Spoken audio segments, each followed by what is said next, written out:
میں کوئل میرا باغ مدینہ صلی علی میری کو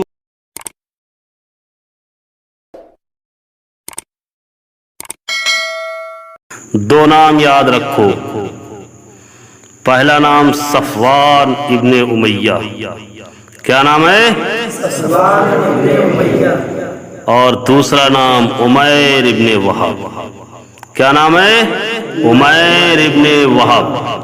صفوان ابن امیہ، عمیر ابن وہب، یہ دونوں حتیم کے پاس بیٹھے ہوئے ہیں، کچھ مشورے کر رہے ہیں. حتیم کے پاس بیٹھے ہوئے کچھ باتیں کر رہے ہیں. دو کے سوا تیسرا نہیں. غزوہ بدر کے بعد کا موقع ہے. عمیر کا لڑکا وہب اسیران بدر ہو چکا ہے. عمیر اپنے اضطراب و بے چینی کا اظہار کر رہا ہے. اگر میں اہل و عیال والا نہ ہوتا، اگر میرے اوپر بار قرض نہ ہوتا، تو میں محمد عربی صلی اللہ علیہ وسلم کا کام تمام کر دیتا معاذ اللہ. تو صفوان ابن امیہ نے کہا بس ٹھیک ہے، بس ٹھیک ہے، جاؤ، ہم تمہارے بچوں کی کفالت کا عہد کرتے ہیں، تمہارے اوپر جو قرض ہے وہ ہم ادا کریں گے، مگر ٹھہرو، سنبھل کے کام کرنا، ابھی اس راز کو تشت اسبام نہ ہونے دینا، ظاہر نہ ہونے دینا. یہ راز ابھی کسی تیسرے کو معلوم نہ ہونے پائے. اچھی طرح سے سمجھ کے جانا. بنائے ہوئے منصوبے کے تحت عمیر پہنچے، اور جب پہنچے تو صبح کا سہانا وقت تھا. عمر فاروق اعظم رضی اللہ تعالیٰ عنہ صحابہ کرام کے جھرمٹ میں ان انعامات کا ذکر کر رہے تھے جو غزوہ بدر کے موقع پر مسلمانوں پر ہوئے ہیں. عمیر کے تیور کو دیکھا تو اچھا تیور نظر نہیں آیا.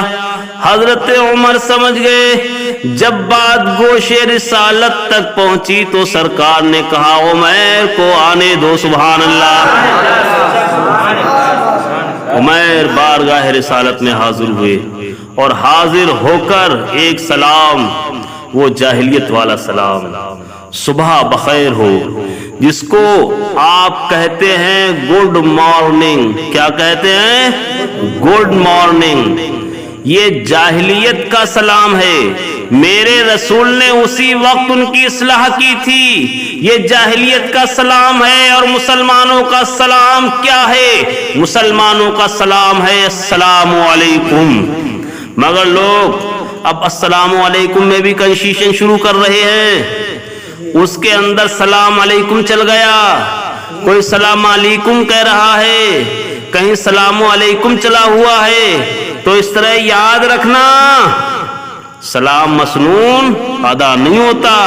اس لیے سلام مسنون ہے السلام علیکم. بتاؤ سلام مسنون کیا ہے؟ السلام علیکم. اس کا جواب دینا واجب ہے.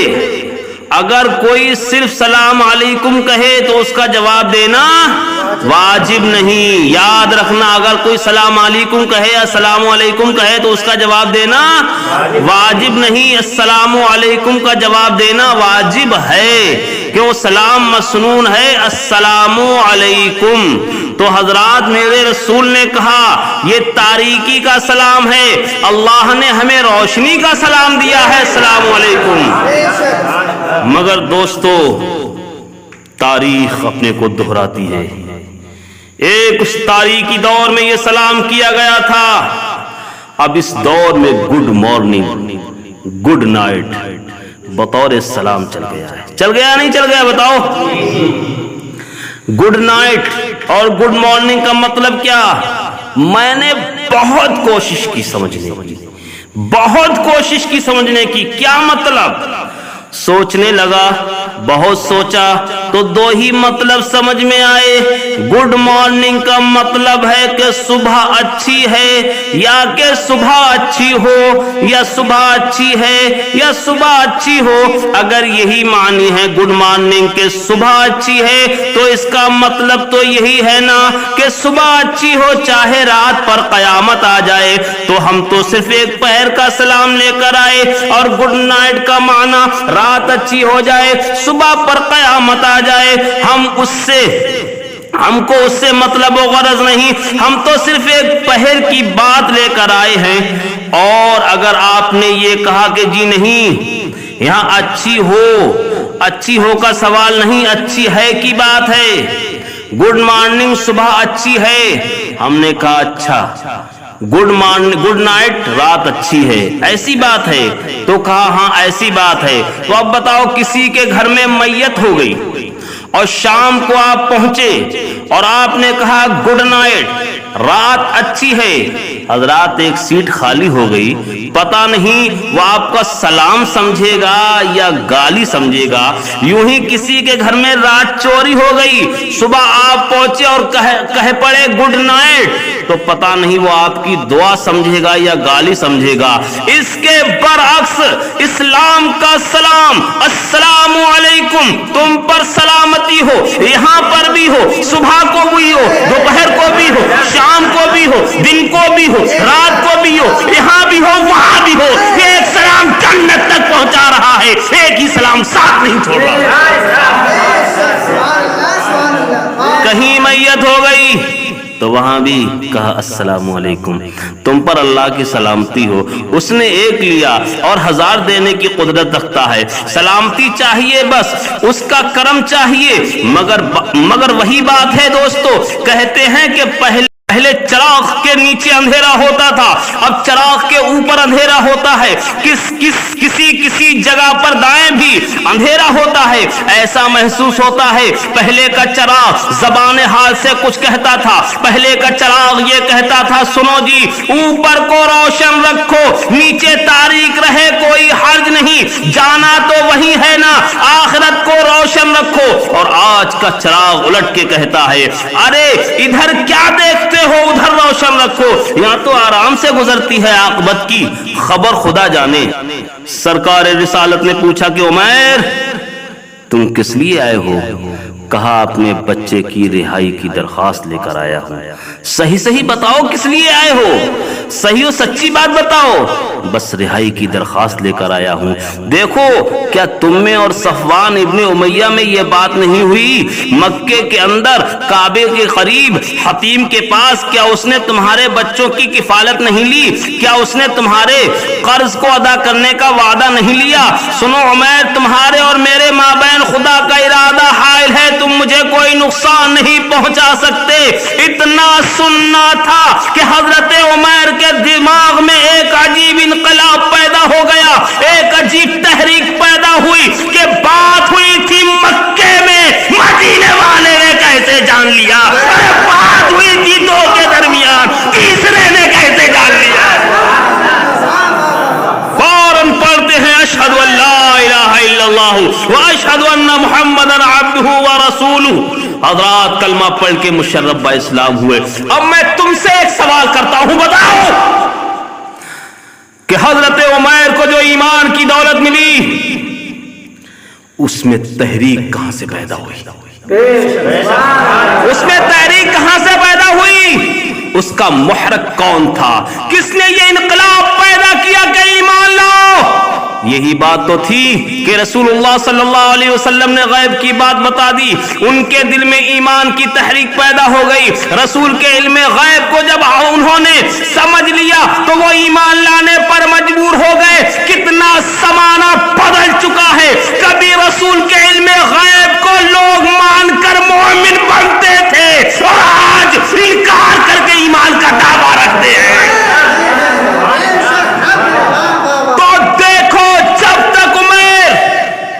رسول سے دور تھے، ایمان نہیں لا سکے۔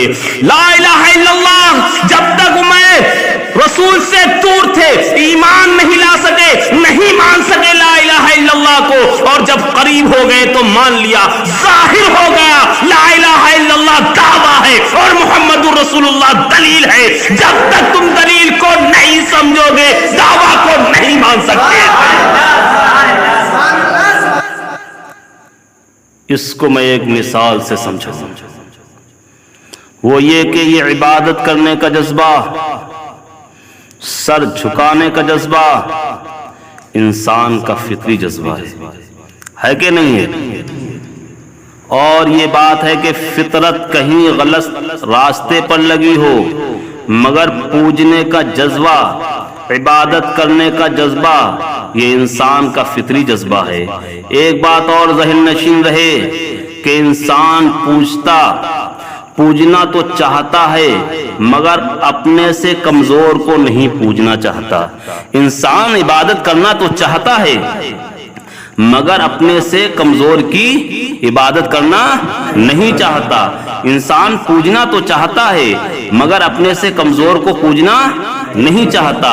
پوجنا چاہتا ہے اس کو جس میں اپنے سے زیادہ طاقت ہو۔ تو فرض کر لو، اپنے ذہنوں کو ہماری طرف متوجہ کر لو اور غور سے سنو۔ فرض کر لو انسان کا ایک گروہ نکلا اپنے معبود کی تلاش میں، چلتے چلتے اس نے دیکھا مٹی کا ایک ٹیلا جو بہت زبردست تھا، بہت بڑا تھا، نظر آیا۔ کچھ لوگ وہاں ہاتھ جوڑ کر کھڑے ہو گئے کہ کہیں یہی تو ہمارا معبود نہ ہو، مگر اس میں کچھ اہل بصیرت تھے جنہوں نے سوچا کہ دیکھو ہم اس ٹیلے کو کیوں پوجے، اگر پوجنا ہے تو پتھر کو کیوں نہ پوجا جائے، وہ ہمارے اس مٹی کے ابھرتے ہوئے تودے کو چور کر دیتا ہے۔ لہٰذا وہ آگے بڑھ گئے اور جب وہ پتھر کے آگے پہنچے تو وہاں جن کو کھڑا ہونا تھا کھڑے ہو گئے، مگر کچھ لوگوں نے سوچا اگر پوجنا ہے تو لوہے کو کیوں نہ پوجا جائے جو پتھر کو چور چور کر دیتا ہے۔ جب لوہے کے آگے گئے تو وہاں جن کو کھڑا ہونا تھا کھڑے ہو گئے، مگر کچھ لوگوں نے سوچا اگر پوجنا ہے تو کیوں نہ آگ کے شعلوں کو پوجا جائے جو لوہے کو پگھلا کر کے آتش سیال بنا کے بہا دیتا ہے، کیوں نہ آگ کے شعلوں کو پوجا جائے۔ اور جو وہاں جا کے تھک گئے، ٹھہر گئے، مگر کچھ اہل بصیرت آگے بڑھے۔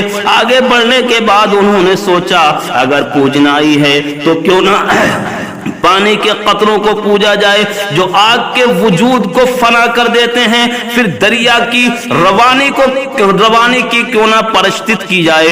اور جب وہاں پہنچے تو وہاں کچھ سوچنے والوں نے سوچا یہ دریا وہی ہے جس میں چاند کی چاندنی سے تلاطم اٹھتا ہے، موجیں اٹھتی ہیں، تو چاند کی چاندنی میں بڑی طاقت ہے، تو اگر پوجنا ہے تو چاند کو کیوں نہ پوجا جائے، کیوں نہ اس کی پرستش کی جائے۔ ان دریا کی لہروں کو ہم پوچھ کر کیا کریں گے۔ اور جو چاند کے پاس پہنچے تو چاند نے وہیں سے زبان حال آواز دی، میرے پاس کیا لینے آئے ہو؟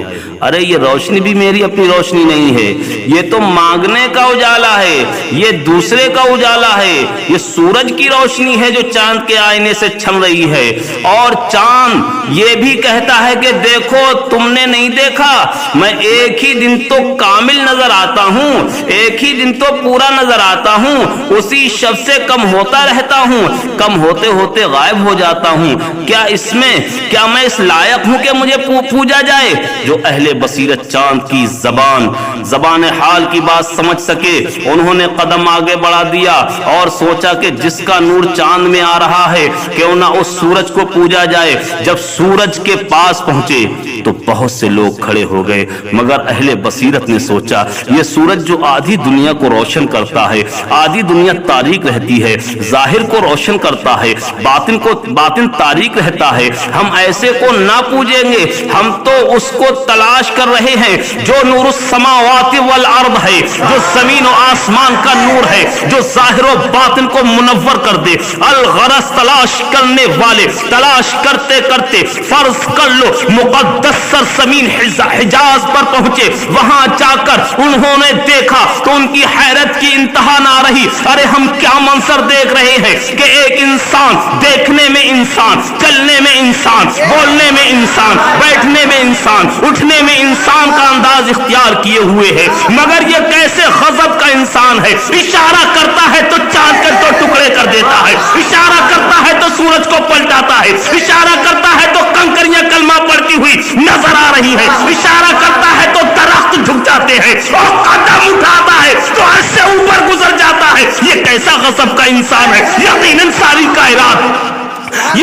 ساری کائنات آج اس کے آگے جھکی ہوئی ہے۔ یہ ہے طاقت والا، یہ ہے قوت والا، یہ ہے توانائی والا۔ پا لیا ہم نے قدرت والے کو، پا لیا ہم نے طاقت والے کو، کیوں نہ اسی کی پوجا کی جائے، کیوں نہ اسی کی پرستش کی جائے، کیوں نہ اسی کے آگے سر جھکایا جائے۔ سر جھکانے کا جذبہ لے کر یہ گروہ آگے جاتا ہے۔ طاقت والے کو سمجھ چکا ہے، قوت والے کو سمجھ چکا ہے، قدرت والے کو سمجھ چکا ہے، مگر وہاں بہت ہی حیرت اس کی جب بڑھ گئی جب اس نے دیکھا کہ ہم کس کے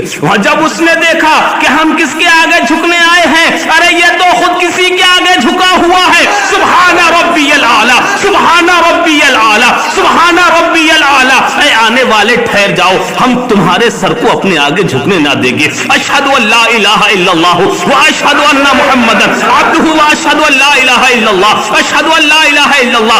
ذرا غور تو کرو، اب تم نے ہم کو طاقت والا سمجھ لیا، قدرت والا سمجھ لیا، توانائی والا سمجھ لیا، سب سے بڑی طاقت سمجھ لیا، تو اب مسئلہ آسان ہو گیا کہ جدھر یہ طاقت جھک جائے وہ ہے عبادت کے لائق، جدھر یہ طاقت جھک جائے وہ ہے مستحق عبادت۔ بات آسان ہو گئی۔ میرے پاس آئے ہو تو اپنے آگے ہم سر نہ جھکنے دیں گے۔ دیکھا تم نے، سورج نے نہیں کہا تھا لا الہ الا اللہ، چاند نے نہیں کہا تھا لا الہ الا اللہ، آگ نے نہیں کہا تھا لا الہ الا اللہ۔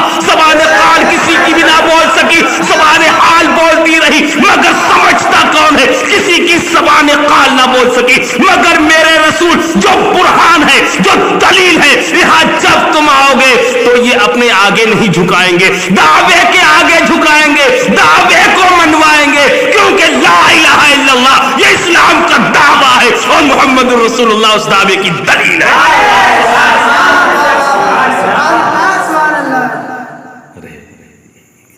تو دوستو، دیکھنے کا انداز ہونا چاہیے، سوچنے سمجھنے کا انداز ہونا چاہیے۔ واقعی لوگ کہتے ہیں کہ محبت کی نگاہ کچھ ہوتی ہے اور عداوت کی نگاہ کچھ ہوتی ہے۔ میں کہتا ہوں ایک علم کی نگاہ ہوتی ہے اور ایک جہالت کی نگاہ ہوتی ہے، مختلف نگاہیں ہوتی ہیں۔ صرف محبت و عداوت کا ہی سوال نہیں، آنکھیں بدل گئیں تو نظارہ بدل گیا۔ آنکھیں جب بدلتی ہیں تو فیصلے بدل جاتے ہیں۔ دیکھو یہ آپ کا شہر ہے، فرض کر لو میں یہاں آیا، آنے کے بعد مجھے ایک فاؤنٹن پین کی ضرورت ہوئی، میں گیا آپ کے شہر میں، خریدنا مجھ کو ایک ہی ہے اور دیکھتا ہوں 2 درجن۔ خریدنا ہے ایک فاؤنٹن پین، پورا شوکیس اپنی طرف کیے ہوئے ہوں، ایسا محسوس ہوتا ہے کہ پوری دکان لینے آیا ہوں، فرمائش پر فرمائش، یہ دکھاؤ وہ دکھاؤ، یہ ڈبہ کھولو وہ ڈبہ کھولو۔ خریدنا ایک ہے اور یہ الٹ پلٹ کر دیکھ رہا ہوں، معلوم ہوا کہ خریدنے والے کی یہ فطرت ہے کہ اپنا بنانے سے پہلے خوب تنقیدی نظر ڈالتا ہے، اپنا بنانے سے پہلے خوب الٹ پلٹ کر دیکھتا ہے۔ الغرض خوب اچھی طرح دیکھنے کے بعد میں وہاں سے ایک فاؤنٹن پین پسند کرتا ہوں، پیسہ دیا اور اب میں چلا۔ یقین جانو اس دکان پر میں نے اس کو درجنوں بار دیکھا، اور جب وہاں سے چلا جیب میں لگایا تو ایک بار بھی نہ دیکھا۔ وہاں جب تک میں نے اپنا نہیں بنایا الٹ پلٹ رہا تھا، اچھا ہے کہ خراب ہے، عیبی ہے کہ بے عیب ہے، اس چکر میں لگا ہوا تھا، اور جب اپنا بنا لیا تو اب مطمئن ہو کے آ رہا ہوں۔ اور جب آگے آیا تو قاری ہاشم صاحب مل گئے، اور قاری ہاشم صاحب کے پاس میں پہنچا، اے قاری صاحب دیکھیے میں فاؤنٹن پین لے کر آیا ہوں۔ تو انہوں نے کہا یہ کیا اٹھا لائے؟ ارے مجھ کو لے کر چلنا تھا۔ آپ تو یہاں بالکل اجنبی ہیں، یہ کیسا قلم لے کر آئے ہو؟ دیکھیے کتنا بدصورت ہے۔ میں نے کہا دیکھیے قاری صاحب، یہ مت دیکھیے، شک مت دیکھ لیے، چلتا کتنا اچھا ہے، ذرا اس کی رفتار کو تو دیکھیے، اس کی روانی کو تو دیکھیے۔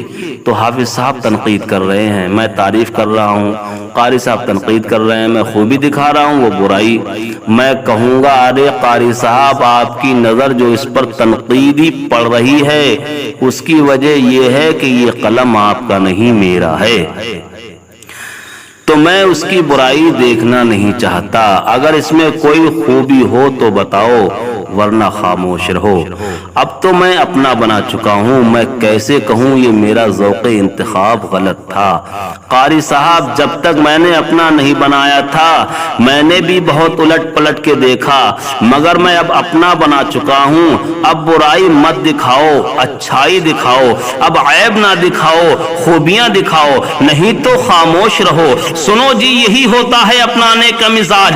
اپنانے سے پہلے تو سبھی دیکھ رہے تھے، مانے کہ نہ مانے، ان کے علم میں کمی ہے، ان کے عمل میں یہ کمی ہے، ان کی شکل و صورت میں یہ کمی ہے، آخرت کی بھی ان کو کچھ خبر ہے کہ نہیں، پیٹھ پیچھے کی بھی ان کو کچھ خبر نہیں ہے۔ اچھی طرح سوچو وچار کر لیا، مانے کہ نہ مانے، ابھی تنقید ہی ہو رہی ہے، مانے کہ نہ مانے، ارے ہم لوگ تو مان چکے ہیں۔ تو جب تک یہ قوم تنقید کرتی رہے گی میرے رسول پر، جب تک یہ قوم میرے رسول کی زندگی میں قریت پیدا کرنے کی کوشش کرتی رہے گی، ہم سمجھ لیں گے کہ ابھی سوچو وچار میں ہے کہ مانے نہ مانے، ابھی فیصلہ کن منزل پر پہنچے ہی نہیں ہیں۔ اگر مان چکے ہوتے تو عیب دیکھنے کی کوشش نہ کرتے، عیب دیکھنے کی کوشش نہ کرتے۔ دوستو اچھی طرح سے سنو، میں اکثر و بیشتر عرض کرتا رہتا ہوں، کتنے احباب ہیں جن کے کانوں تک یہ آواز نہیں پہنچی۔ میں عرض کروں گا اور انصاف کی بات کہوں گا، اے میرے رسول کی زندگی کا مطالعہ کرنے والوں، میرا یہ اصرار نہیں ہے کہ میرے رسول کا اٹھنا بیٹھنا نہ دیکھو، میرے رسول کا چلنا پھرنا نہ دیکھو، میرے رسول کا سونا جھگنا نہ دیکھو، میرے رسول کا کھانا پینا نہ دیکھو۔ اے دیکھنے والوں، ضرور دیکھو، ضرور دیکھو۔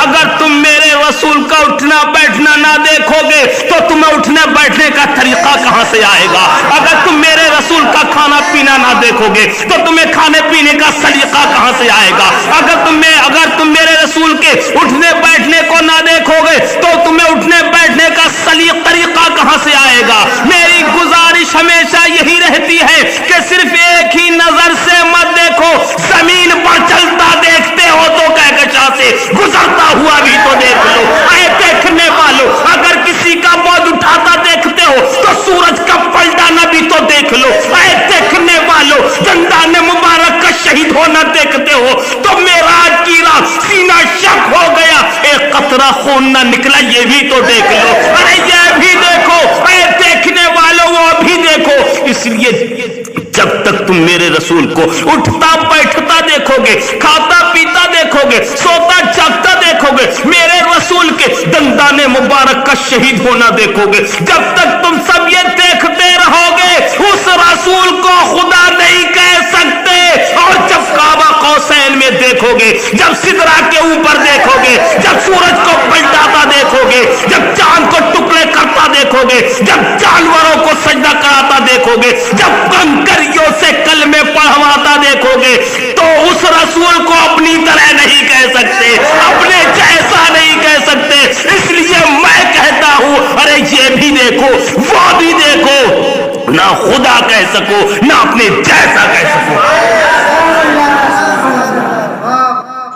فرض کر لو آپ کے شہر میں ایک صاحب آئے جن کا ایک دروازہ بند تھا، یعنی وہ سب کو ایک ہی آنکھ سے دیکھتے تھے۔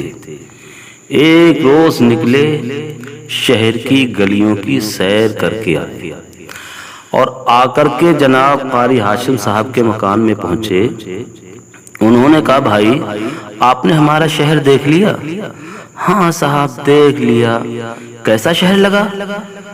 تو آدم بھائی سے کہنے لگے، شہر تو اچھا ہے مگر ایک خامی ہے کہ جب ادھر سے جا رہا تھا تو ادھر کی دکانیں بند تھیں، اور جب آ رہا تھا تو ادھر کی دکانیں کھلی ہوئی تھی، ادھر کی بند تھیں۔ اگر دونوں طرف کی دکانیں کھلی ہوتی تو بڑا اچھا ہوتا۔ تو قاری ہاشم صاحب نے کہا بھائی ذرا خطا معاف کیجیے گا، قصور معاف کیجیے گا، ہمارے شہر کی تو دونوں دکانیں کھلی ہوئی ہیں، جناب ہی کی ایک دکان بند ہے، اپنی دکان تو پہلے کھول لو۔ تو لا الہ الا اللہ اسلام کا دعویٰ ہے اور محمد رسول اللہ اس دعوے کی دلیل ہے۔ دیکھو ایک آخری بات اور عرض کروں، دلیل کا کیا کام ہے؟ دلیل کا کام ہے اطمینان دینا۔ کیا کام ہے؟ اطمینان دینا، سکون دینا، اور دعوے کا کام ہے اضطراب دینا، بے قراری دینا۔ میں نے ایک دعویٰ کیا، آپ پریشان ہو گئے، یہ کیسے؟ دلیل دیا، اچھا ہاں سمجھ گئے۔ تو دعوے نے مضطرب بنایا، دلیل نے سکون دیا۔ اور ہم دیکھتے ہیں حدیث میں ظاہر ہے کہ جب عرش پر لکھا گیا لا الہ الا اللہ تو ہیبت جلال الہی سے عرش کانپنے لگا۔ جب لکھ دیا گیا محمد رسول اللہ تب اس کو سکون ہو گیا۔